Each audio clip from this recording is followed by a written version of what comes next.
Hi friends అందరికి. ఇప్పుడు మీకు దిబ్బ రొట్టె ఎట్లా వేయాలో చూపిస్తాను రండి. ఇదిగోండి, పిండి దోశ పిండి అంత లూజ్ గా ఉండద్దు, అట్లానే వడపిండి లాగా గట్టిగా ఉండద్దు. ఇలా అయితే ఉండాలండి.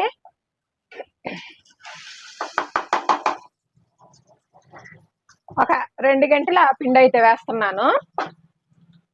బాగా స్ప్రెడ్ చేయవసరం లేదండి. ఆయిల్ బాగా ఎక్కువైంది అని అనుకోకండి, నెక్స్ట్ ఇంకో దిబ్బ రొట్టెకి కూడా ఉంటది.